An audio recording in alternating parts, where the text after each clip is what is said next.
Okay, we're good. Hi. All right. We have a special guest with us. My cat's decided that she's gonna hop up here with me.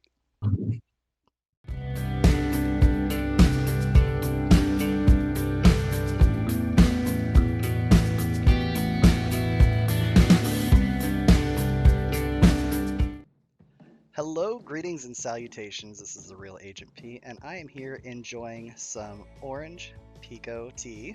I hope I pronounced that right. I don't know if I did, but hey, if I didn't, oh well.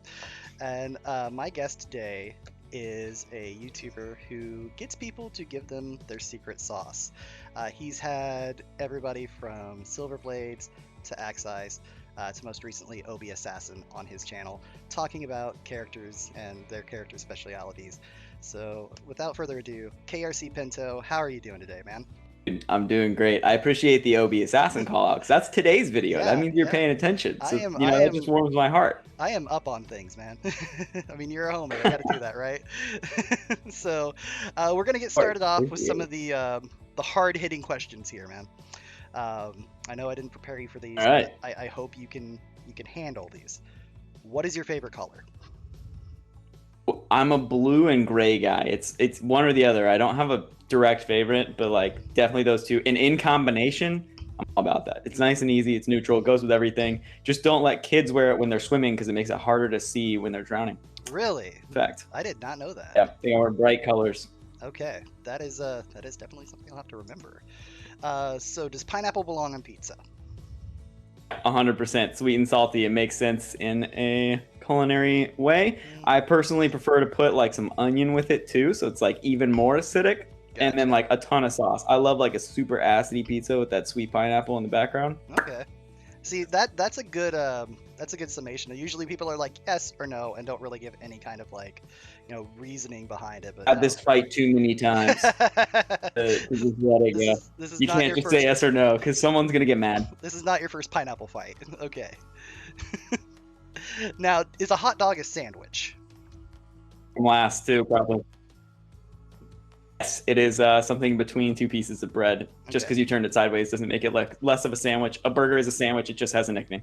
Gotcha. Yeah, see, I Another kind of argument I've had a lot. I kind of consider it a taco myself, but that's just me. So it's just, Want to shape get wise. really existential, you have to decide if a taco is a sandwich. Yeah, which it I think no, because a kind of. tortilla is its own thing. I But mean, yeah, it's that's kind of like, is a cheesecake a cake? there's a case. Yeah, like Yes. I think a cheesecake is a tart, technically. If you want to get really down into it, I think a cheesecake Ooh, is a tart. you just opened my Google hole for the night. That sounded weird. You did. I'm gonna have to Google that. Yes. Well, I love opening people's Google holes, so it's. All right, so you are a YouTuber. Now, why did you actually start your YouTube channel, and what made you decide on the type of content that you decided to do? Oh, this is a good question. So, I am your standard local O tour. Before pandemic, I would go to like 2 or 3 locals a week, get my ass beat in the first round, hang out with everyone, watch all the matches, and then head home when it was time to go to bed. So I'm super social. I loved doing that. I don't care about winning in fighting games, but I like fighting games and I like hanging out with people. So pandemic hit, obviously killed locals effectively. You can't go to a local anymore. Yeah. I was playing games at home, which is something I didn't do a whole lot. I usually used it socially. And I felt kind of unproductive. So I wanted to make it productive. So I was like, hey, I can start streaming. Because then, like, if 1 or 2 people are watching, I can chat with them and it'll kind of get that feeling back, which is nice. Started doing that. And I was watching a lot of Rooflemonger and Dr. Blue. And I really like the way that they both kind of have this, like, nice. It's hard to put into words, but when you watch their stuff, they don't feel like high up FGC people. Even though they're explaining things to you, they explain them in a friendly way that I think is accessible to people who don't like fighting games or are just like interested. That's how I got into it. Was I just like Googled like why are they doing this after Bardock level 3 after Evo the first time and found a Rooflemonger video. So I was like, all right, I'll make a video. Started making some Super Broly content, and because I was only making Super Broly content, I know this is a long-winded answer. Hey, it works. Eventually was like, hey, I'll collab with a god named Fleet like do this big Super Broly guide. We did it, and that's the first secret sauce episode. I did it, and I was like, hey, this concept was actually kind of fun, and like I liked chatting with the guy, and like obviously those people know more than I do, so it'll be more fun for me to do like an everyman thing and like probe them questions like other people would want to ask, and then just it spiraled. That's how we got here. Yeah, no, that's yeah, Fleet is a homie, definitely. Like he will help you do about anything that you need to do, which is a good thing. Yeah, no, and that's the secret sauce and the Broly stuff is actually what like how I first got introduced to you. So that was pretty neat in and of itself. So like you're getting to where you have all these big names like I said, Silver Blades, Obi Assassin. What is your current goal for your channel then? Because you're just keeping going up and up and up and up and up. So like where do you see your channel in like a year or 5 years? I like to keep it flexible. I want to keep doing what I'm doing with the Secret Sauce show. I think that it's something that applies to every fighting game. There's always character specialists. There's always someone to talk to. Old games to poke into, like, recently I've started doing plus R stuff because people are getting back into that with the rollback, myself included. New stuff like Strive coming out and new King of Fighters, so there's going to be specialists emerging there. So that like model will work kind of indefinitely as long as there are fighting games and people playing low tiers, which there always will be. Oh yeah. So ideally, right now the goal is just to break the 1K line, kind of proof of concept, get there. And I would like to just keep making like serialized show style content. I think there's not a lot of that in the FGC right now. A lot of people do gameplay, a lot of people do guides. Oh yeah. A lot of people do commentary. There's not a whole lot of shows.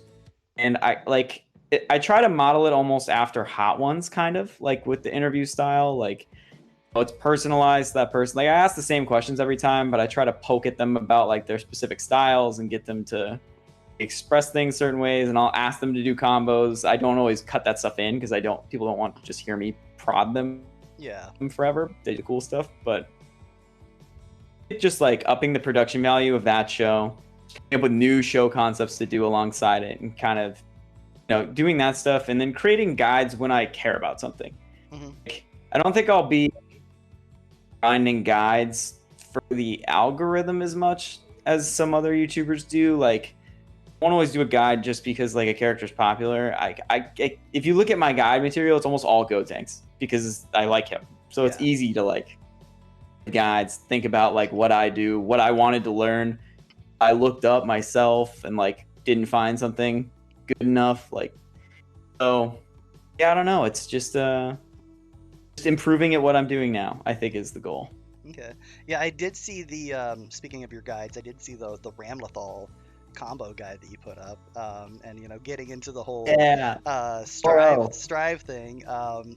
Like we both played each other in Strive when it was out on beta, and we're both Ramlethal players. Now I will say that that match that I kind of beat you in harshly, I missed the recording on that. I don't know if you have that anywhere or not, but I kind of messed up the recording and it just went poof and gone. So I don't actually have that anymore. But the one when we were on Discord, because I might have it. I don't know. I don't think it was the Discord. It was the one afterwards because you were asking me if I was throwing my games earlier. So it was later whenever we were playing with like Ginge and Optimus. But yeah, I can confirm it here on the Tea with Agent P. You did absolutely slaughter me like a couple times. I think got a little warmed up and you put the hammer down or the giant sword, whatever. Giant sword, yeah. So I mean, we're both like obviously big fans of Ramlethal in that game. What were your thoughts? Like I just put out a video here probably a couple hours ago at this point on my thoughts on the Strive beta, but what did you feel about coming into it and about how it was just executed? Just in general? Yeah, just kind of in general. So I think that the gameplay felt great. Every time I was in a match, playing a match with someone, so much fun. I've said this 1,000 times in the past 2 days, but like Shkoto is one of the dudes I played the most. We played Dragon Ball from Texas to Russia, and it's like 7 frames of delay. It's horrible. Oh yeah. like then we played Strive, and it's 4 rollback frames, but you can't feel it. Like it's unbelievable how incredible that the in-game experience is. I think there are things that people don't necessarily like the explosive UI, some of the way the screen looks cluttered. That doesn't bother me a whole ton because I like chaos. It's a big part of why I like Dragon Ball. Mm-hmm. My only complaints are that the lobby system is just unbearable when you're like teleporting all over the place and it's slow and people can't find you and you can't rematch. So I hope the rematch thing will get put in with the game. I assume it will, but I'm still going to bitch about it because am I allowed to curse on this? I don't know. Yeah. I'm still going to complain about it because I think the devs need to hear that we're upset about that. Oh yeah. The other thing is, my big complaint has nothing to do with the game. I pre-ordered it the morning of the pre-order day, and then the beta went down for 2 days. So I pre-ordered it for literally no reason, and it was a rush pre-order. So I didn't do Ultimate or Deluxe. I just did the game. I was like, I'll buy the DLC later. Could have just waited. It wouldn't have made any difference. Nope. So not a bit. you had like an extra hour that like, I think other people didn't get. Basically. Yeah, I think 1 or 2 guys at Arxis should stub their toe tomorrow. Other than that, the game felt really good. Mm-hmm. It was so fun. I can't wait for it to come out. Can't wait to try Ino and Anji. Can't wait to Potemkin get nerfed into the ground. Can't wait for Ram Swords to get a buff. Like I think the Potemkin is gonna get a little nerf. I would not mind Ram Swords coming back a little quicker. Because I know that you made the comment while we were playing that like I have a tendency to throw them more than you do, and I was getting to where I would throw one and basically almost had it timed to where I could throw the other one on the return trip, but I didn't feel like I got the projectile pressure from it like I could if I could have just like thrown them out a little bit more often. One of my only issues with her, obviously she's a really good character. You know, we saw a lot of top players running her. A lot of people are throwing her at the top of the tier list. Hard to deal with when played correctly. Felt like I could be bugging, but like there were multiple times where I felt like I got hit because they hit her sword. Yeah. And like that should be disjointed in my mind. There were little things that felt weird where like only certain matchups and against certain moves, but like we're almost like, and I lost the interaction. Like I hope that gets a little fixed. I think people will freak out if they fix her at all because she was really good anyway. But there's like I would like a little tune up of that sort of thing. Yeah, like her. But otherwise, dude, she was so much fun to play. Oh yeah, like her quarter circle back heavy slash where the swords go over you. That having like no hitbox up here is really like. But what is that? The swords pass through them. That was weird. Yeah, like I can't tell you how many times like somebody was jumping in on me and they were like almost head level with me, and I did that move and it just whiffed right through them. So like that little tweaks there, but I get where she's. I had a couple situations where I wall stuck someone off the ground. Just like barely over her head, and they're wall stuck. And I'm like, great, I'm gonna slam them with that move. Yeah. And it just goes right through them, and they don't wall break. And I was like, what the hell? They're stuck to it hit them. Yeah, I saw it. Like I don't know. Visually there, just make the hitboxes follow the swords. So, but I mean, overall though, very pleased with the game. Like, stoked for the April release, and just ready to see what comes out of it. So. You're mainly a fighting game person. So what would you consider your favorite fighting game, like series or just game period in general?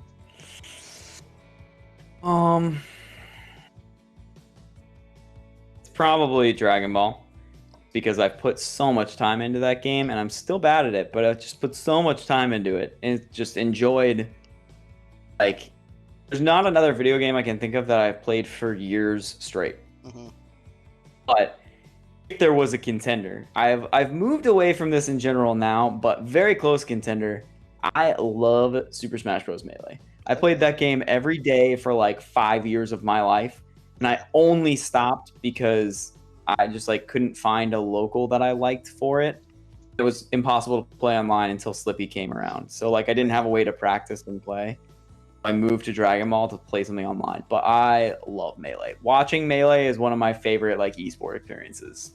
Oh yeah, Much fun. Melee's so much fun. Like we would do mini tournaments at my friend's house of just like going over there, and there'd be like 8 or 10 of us, and it'd just be a king of the hill style, play until you lose kind of thing, and being able to tank through all 8 of them with Marth was just a good thing for me. Marth's busted. Yes, Marth is busted in that game. But outside of fighting games, I think I might know the answer to this, but I'm still gonna ask it. What is your favorite game or game series that is not a fighting game? Ever or right now? Let's do both. Ever. Oh, that's so hard. Thought it was gonna be easy, and then I thought for 3 more seconds, and now it's hard. I think, you know what? I'm gonna go. The original Jack and Daxter is like legacy for me. Okay. I love that game. I've beaten it like 5 times. It's the only game I've ever tried to speed run. Pretty close. It's so much fun. I love that. It's just the perfect video game. It's like just fantasy enough. It's a collectathon. Like the worlds are cool. You get some powers. There's a hover bike. Like it's the perfect video game. Nice. Yeah, that'll make right now. I was gonna say that'd make my wife really happy because that's a top tier game for her as well. So. So good. Right now, and I'm saying this with hatred in my soul right now because I just got off of it. Right now, I love Valorant. I also can't stand Valorant. It's the worst game I ever played, but also I love it and I play it like every other day. See, that's the one I about thought to you get were new gonna say agent. was Valorant. Valorant it's super fun when you're winning, and when you're not winning, it's the worst game of all time because it's so like there's so many. It's the antithesis of fighting games where there's like so many outside factors. Like you can't just blame yourself, but also you have to blame yourself, but also it's probably not your fault, but also it is your fault, and someone's yelling at you saying it's your fault even though it's their fault. It's the weirdest. Like get in a game. And have you played it at all? You played it a little bit, right? I have not. I have not tried it. It's one that I've have you ever had played several Counter-Strike? people. Have I played Counter-Strike? I think I have. I've never owned it, but I think I've played it. Yes. You are either trying to get onto a bomb site and plant a bomb and then defend it, or you're defending the bomb sites, right? It's 5-on-5.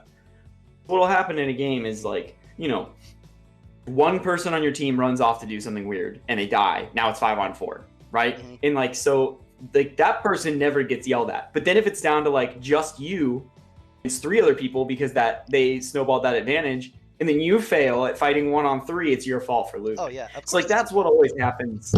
It's just like so if you can get a good team together, like I play with 2 friends, so when like it's 3 of us, we only have to worry about 2 potentially bad teammates. Yeah.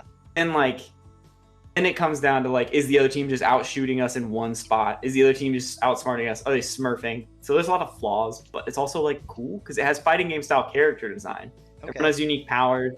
Everyone looks super cool. There's different roles they play. So like instead of like grappler, rushdown, zoner, they have like sentinel, controller, duelist, and initiator. Okay. The 4. Yeah. Like there's a super cool like element of like your team synergy, like what abilities are you gonna use, which role do you main, and like I like those elements, and I like playing it when we're winning. But today we lost our last match, so I'm all salty at it right now. Yeah, well, a phrase that I have used quite a bit is you can't make a good steak without a little salt, so you just got to take that salt and season it for your next meal. Like that. Yeah. So outside of YouTube and gaming in general, what would you say are some of your hobbies? I am a guy who likes balance, so my alternate hobbies are mostly outdoors things. I like rock climbing, big climber. Just moved to Florida, so I'm gonna get back into surfing here. Nice. Love a good hike, a bit of camping with the family. And then I have an outdoors blog on the side. Something most people don't know because I don't usually push that under the Pinto umbrella. I just do that personally. But yeah, just anything outdoors is a good time. I like fishing, but I'm terrible at it. I bought a fishing rod a few years ago and I have yet to catch a fish with it, which is pretty pathetic, but it's fun to just go sit there and be mad afterwards. I enjoy that. It's like I get my like curmudgeon license early in life, I'm 28, so I have a ways to go before I can like legally be mad at everything for no reason. So I have to practice. I'm getting closer to that age, so as soon as I get there, I'll let you know what the minimum requirement is. Okay. Perfect. Yeah, send me the handbook. Gotcha. So, when you're outside rock climbing and stuff, I'm assuming, you listen to music or, just when you're driving to site or whatever. So what would you say is your favorite genre of music or your favorite artist? I am very much a child of the 2000s, and I grew up on what people like to call emo music because they don't know. But and I'm gonna be the pretentious one here. It's closer to like a pop punk metalcore kind of thing. But like, when I was in middle school, Under Oath was dropping albums, and I'm from Florida, so like this is like that was like everything. Day to Remember, Under Oath. Nowadays, like Story So Far, State Champs, I've kind of softened up. I like the pop punk. It's nice and boppy. I can listen to it in the car with the kid without scarring him. Younger, it was a lot more metal side. Like real Bring Me the Horizon, not current Bring Me the Horizon. Yeah, gotcha. I'm trying to think of bands. Now I'm on the spot. I can't stop at Bring Me the Horizon. I'm gonna get crucified in the comments. The Plague, Suicide Silence, things like that. It's just listen to everything now, but that's always like the hard spot. Like if you threw on some like a Skylight Drive, that's like an instant in. I'll be like, hey, I remember this. Good job. Gotcha. It's like that. The last concert I saw before the pandemic was Tiny Moving Parts. Nice. Super good. But yeah. I like a little scream to it. I like a little sad to it. I don't think music's super good if it's not at least a little bit sad. Happy music's just kind of bland a lot of the time. Yeah, it's usually just like Sunshine and Roses. No, I don't want to talk about Sunshine and Roses. I want to talk about like Death and Despair. If I have to hear Happy by Pharrell ever, I tune out for like 5 minutes straight and just kind of chime back in, see if it's over, go back away. Gotcha. All right, so it's gotta be a little bit sad. Yeah, no, I completely agree. Like I grew up listening to, Motley Crue and Linkin Park and all that kind of stuff. So like definitely like metal is in my veins. Actually, like before the pandemic shut it down this past August, we were supposed to go see a Motley Crue concert. It was Motley Crue, Poison, Def Leppard, and Joan Jett, all in Chicago. And I'm just my god, that's an insane lineup. Right? I'm just like, who opened? Joan Jett. Joan Jett opens. And when Joan Jett's your opener, man, that's a good sign. Yeah, no, it would have been a good time, but we got it for later this year because they just postponed it. So hopefully this August, everything's cleared up and we can actually go see that amazing show. Because I am stoked for it. We're a Van Halen family. We were very sad when Eddie died earlier. Yeah, that was very. Yeah, he is one of the guitar gods. So I mean, you gotta kind of, put it down for him. So switching gears from music, what would you say is your favorite movie or movie genre? I can't say a favorite movie. I'm a movie guy. I'm all over the place. I can give you a top 5. Okay? Yeah. Okay. So Empire Strikes Back free. That's like, the movie of my youth. Back to the Future Part 1 is the funniest thing ever, and all you have to do is just ignore the weird pedophilia subplot, and it's all fine. Whiplash, 10 out of 10 film. Yes. The Thing, the John Carpenter version of The Thing, is the greatest horror movie ever made, and I will not hear any slander about it. And number 5 fluctuates depending on the day. I think it's got to be Lords of Dogtown, only because I've literally watched that movie 500 times. Okay. I don't think I'm exaggerating. Me and my college roommates used to just like drink too many beers and watch it like 3 times in a day. Just one of those things that like just spiraled out of control. We're not sure how, but yeah. You just put it in and it's times. Like, oh, did we finish it? I don't remember half the movie. Let's go ahead and start it again. Yeah. Been there, done that, my friend. So honorable mentions: Scott Pilgrim and Baby Driver. Both Scott of those Pilgrim's movies. Fantastic. Like, so good. I was really excited when it came out because I've not read the manga or anything, but I was privy to it, and just I knew like the basis of it and everything. And I'm like, I'm gonna really like this movie. And I took my girlfriend, who is now my wife, to see it, and it's kind of like our movie. Like it's something that we're just like, hey, you know what? Let's just watch Scott Pilgrim, and we just kind of cuddle in bed and watch Scott Pilgrim, and it's awesome. Pilgrim had a direct influence on your marriage, and I love that. I have read the comics, but I read them after the fact. They're good. They're very different. Michael Cera is nothing like comic Scott, not even close. That is what I've heard too. Like he's just they completely made the character more like Michael Cera than they actually did like the comic book character. Comic Scott is known for street fighting. Yeah, he's not like Michael Cera. There's like precedent for him fighting people, but it's different. I just ordered the limited run games physical copy of the re-release of the Scott Pilgrim game for Switch. I'm super stoked. I don't know when they send those out. I've never done an LRG before, but like the cover looks sick. I can't wait. I'm stoked. No, that does, like, I saw that and I'm like, I might have to get that for the wife, but you know, Cool. that's kind of came and went, and wasn't able to get it, but hey, you know, that's okay. We got the downloadable version we'll be able to get later, so it'll still be good. So what matters in the game. Exactly. So you seem like a person that likes, you know, kind of obscure stuff and kind of just like random knowledge. So what would you say is your favorite obscure fact? Like, what's something that you just kind of pull out and are just like, here's some weirdness for you? Ooh, that's tough. My favorite obscure fact. I don't even know if I can think of an obscure fact right. I know obscure. Okay, I don't know how obscure this is in general, but to people I know, this is obscure. You know what string theory is? Yes, I do. One of my just to give you preface on this, one of my best friends from like forever has like 4 master's degree, and 3 of them are in science and 2 of them are in physics. So yeah, I actually do know what string theory is. But for those who might not know, I like to drop that.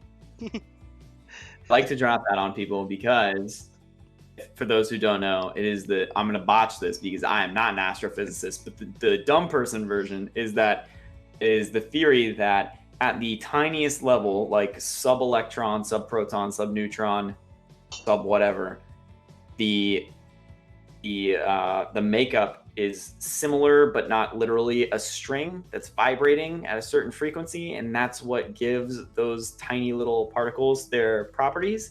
And so technically the entire universe, if the theory is correct, is a harmonized musical piece of just these little like strings vibrating, which is super, super cool to me. I like that a lot. Yeah, no, so that is a good obscure fact. I'm sure I have some dumber ones, which might have been more what you were going for, but I can't seem to think of any at the moment. It works. Like my favorite one to just throw out is that like Jell-O was was originally made to be a cheap substitute for pork fat. Yeah. I did not know that. Yeah. That is an obscure fact. Yeah, that's just one I like to throw out just because people are like, what? And then you get into the whole like culinary history of it, of gelatin was like what was rendered out of like roasts, and then they would flavor it with fruits and juices and let it solidify, and that was their dessert.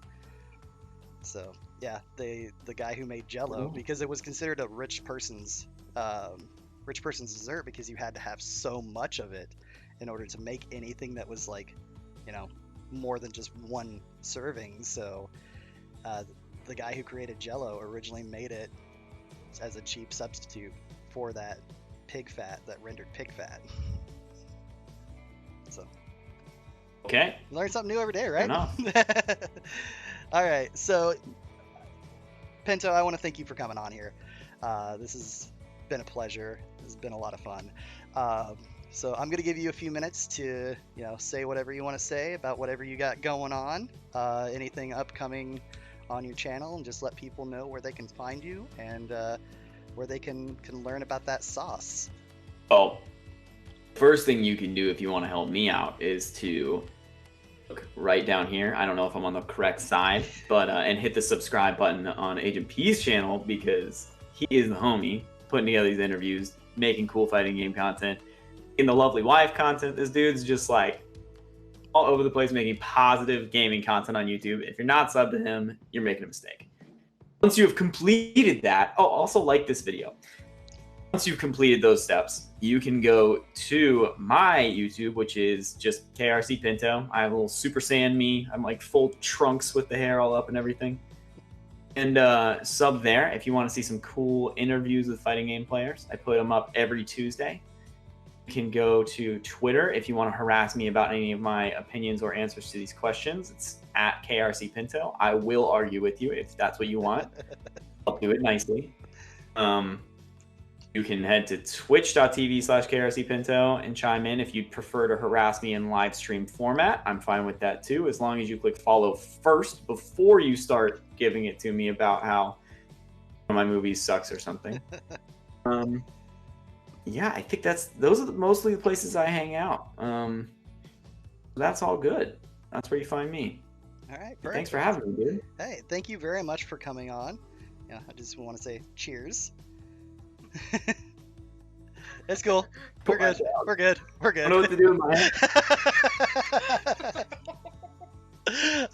Yeah, man. Thank you much for coming on. Guys, I hope you enjoyed the video. If you did, do what he said. And yeah, other than that, thank you very much and have a great day. Hey, y'all.